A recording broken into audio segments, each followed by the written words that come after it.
yung Reyna Calamunding at sa pangalawang pagkakataon, tuturuan ko kayo ng iba't ibang mga technique kung paano makipagsiping ang isang Reyna. Kung natatandaan nyo, ito yung kawal number 1, nakatulog na, dahil sa pinagagawa ko sa niya kanina. Ang technique na gagawin ko sa mga tulog na yan, himas-himasin mo kasi hindi niya alam kung ano ginagawa mo sa kanya. Kasi tulog siya. Ganyan ang unang ginagawa ko sa unang kawal. Sa pangalawa naman, pwede mo na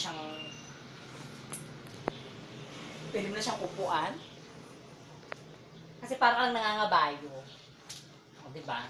Tigilig, tigilig, tigilig, tigilig. Kasi ganyan ang Reyna, laging mahilig mga bayo. Tigilig, tigilig, tigilig, tigilig, tigilig, tigilig.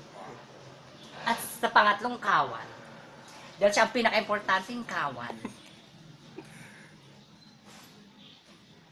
Diba? Narito ang aking pangatlong kawal. Tulog na rin ang aking pangatlong kawal.